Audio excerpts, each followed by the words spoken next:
So in this particular question, we have y given by sine of x over 2 plus cosine of x over 2 whole squared. So we need to determine the derivative of y with respect to x at x equals to pi over 6.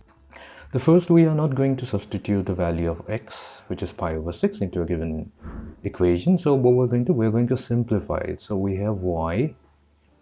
Now since this is in the form of a plus b whole squared, so we're going to expand it. So we have sine x over 2 squared. So that will be simply sine squared of x over 2 plus cosine x over 2 whole squared. So this will be cosine squared of x over 2 plus 2 times sine x over 2 times cosine of x over 2. Now this is an identity, sine square x over 2 plus cosine of x over 2. So this will combine to give us 1 plus, now this is also an identity, so we have 2 times sine of a times cosine of b, that equals to sine of now I'm in a mistake here. Now we also have another identity, 2 times sine of a times cosine of a, that is equals to sine of twice of a. So that means we can combine 2 times sine of x over 2 times cosine of x over 2 as sine of 2 times of x over 2. So that means y is now simply equals to 1 plus sine of x.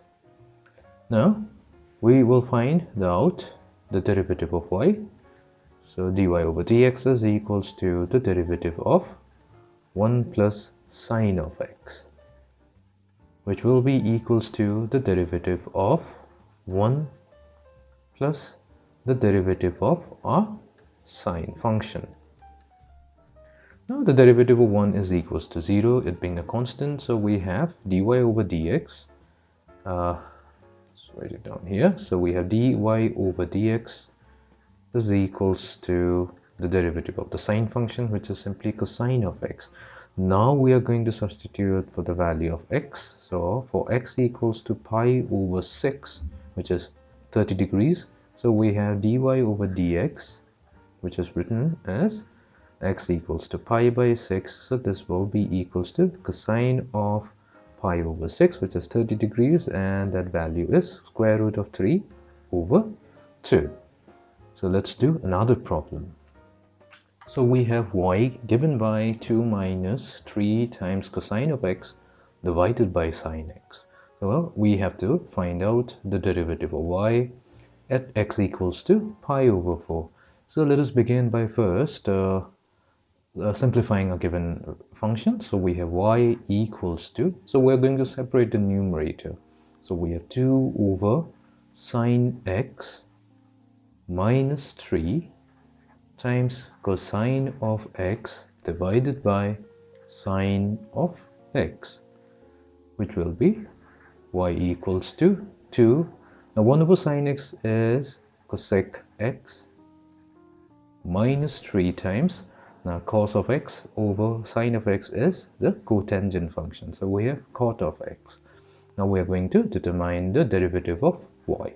So dy over dx is equals to 2 times the derivative of cosec x minus 3 times the derivative of the cotangent function, which will be equals to 2 times the derivative of the cosec function is negative cosec x times cotangent of x. Then we have 3 times the derivative of the cotangent x. So the derivative of the cotangent function is negative cosec square x. So the negative will get multiplied to the minus, so will become positive. So we have positive 3 times cosec square x. Now we are going to apply the value of x. So we have dy over dx at x equals to pi over 4.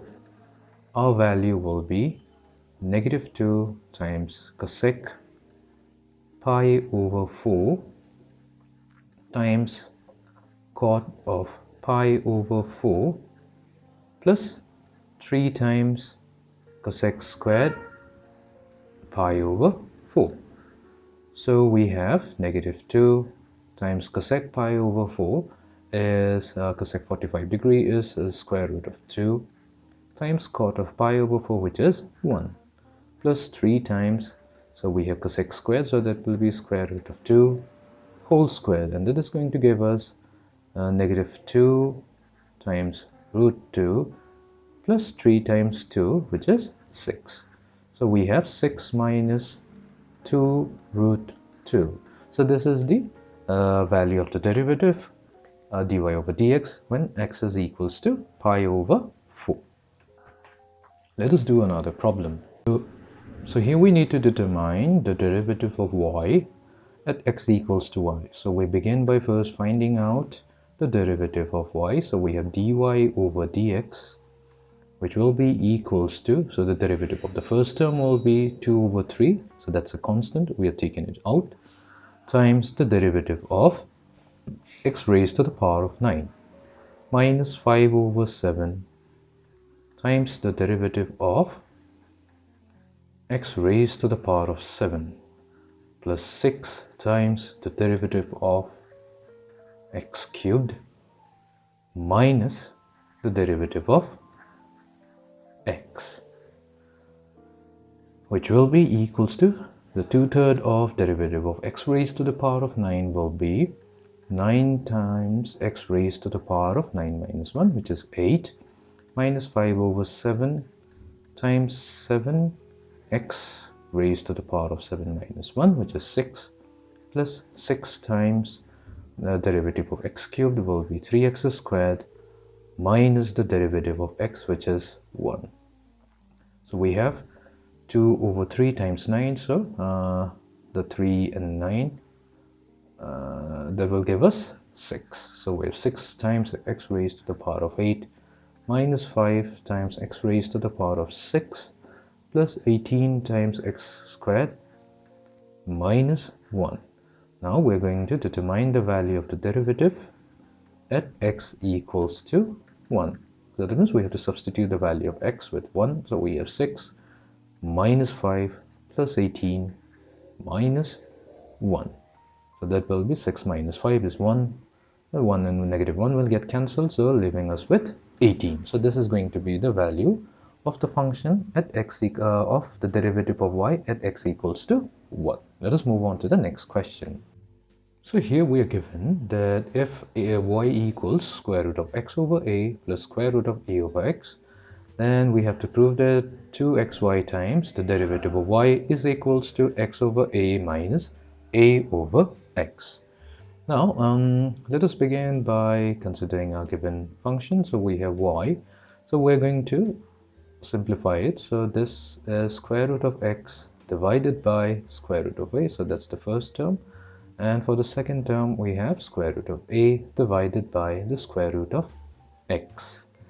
Now we have 1 over square root of a times the square root of x. Now square root of x can be written as x raised to the power of half. Then we have square root of a divided by x raised to the power of half, which will be equals to 1 over y is equals to 1 over square root of a times x raised to the power of half plus the square root of a times x raised to the power of negative half. Now we're going to differentiate both sides, so that is going to give us,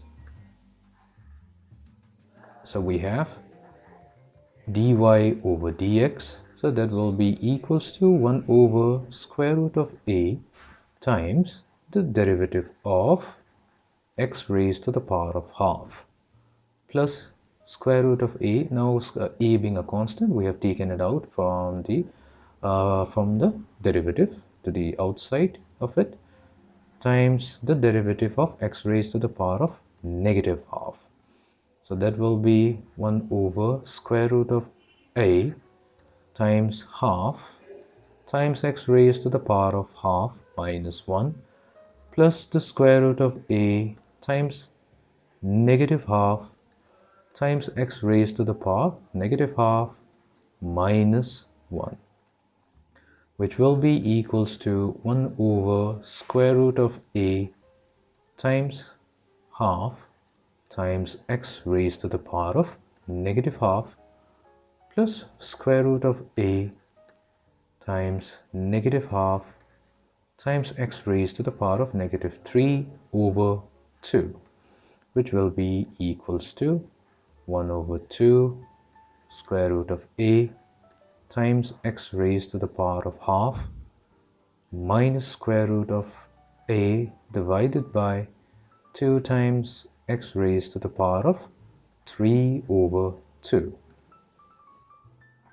So now that we have the value of dy over dx, so what we're going to do, we're going to multiply both sides by twice of xy. So we have twice of xy times dy over dx, which will be equals to twice of xy divided by 2 times the square root of a times x raised to the power of half minus 2 times xy times the square root of a divided by 2 times the x raised to the power of 3 over 2, which will be equals to, so we can combine the exponents of x will become x raised to the power 1 minus half times y divided by square root of a. The 2 and 2 got cancelled. Similarly, in the second term, the 2 and 2 gets cancelled.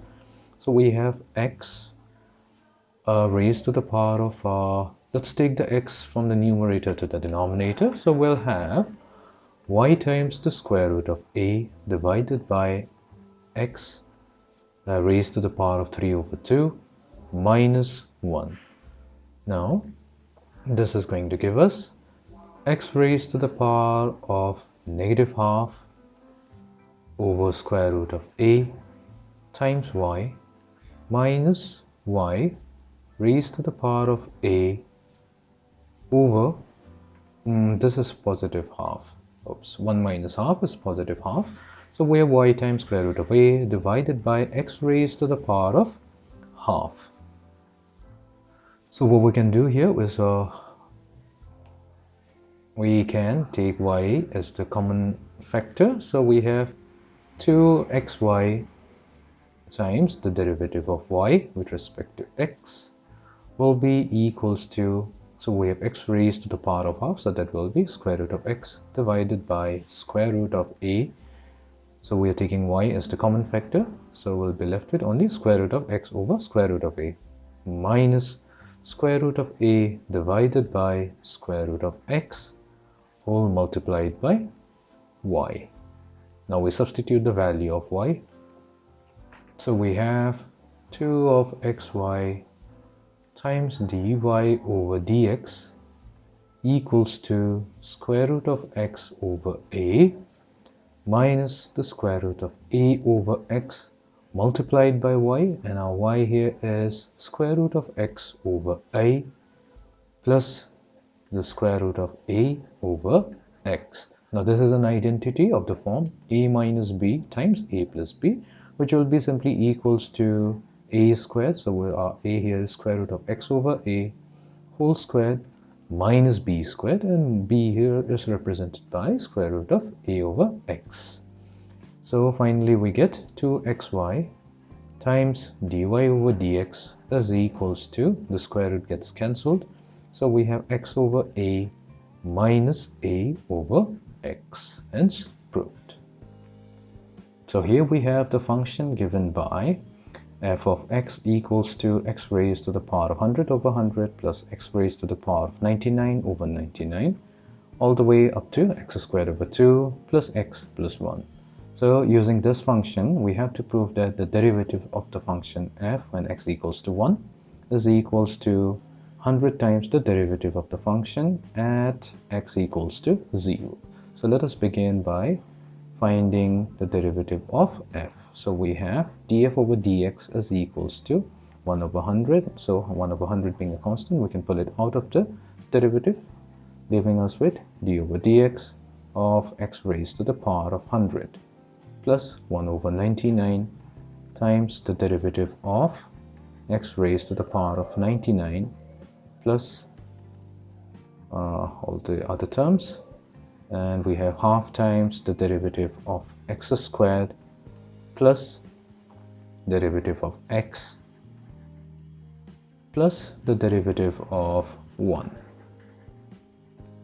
which will be equals to 1 over 100 times derivative of x raised to the power of 100 is 100 x raised to the power of 100 minus 1, which is 99, plus 1 over 99 times x raised to the power of 99 minus 1, so that will be 98, plus the remaining terms. So we have half times derivative of x squared is twice of x plus derivative of x, which is 1, and the derivative of the constant term 1 is 0.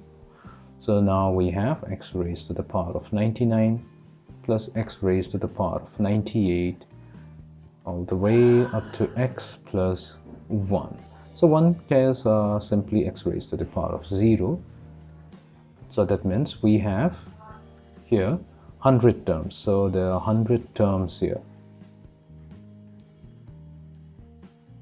including 1. So there are 100 terms. So now we find out the value. So this df over dx is simply f prime of x. So now we find out the value of f prime of 0. That means the derivative at x equals to 0. So we have 99 terms. So there is 99 terms. All of them involves x. So that's going to be 0. So we have 0 plus 1. So that simply equals to 1. Now we'll find the value of the derivative when x is equals to 1. So we have 1 plus 1 all the way up to 1. So there are 100 terms here. So 100 terms, that means 100 multiplied to 1. That gives us 100.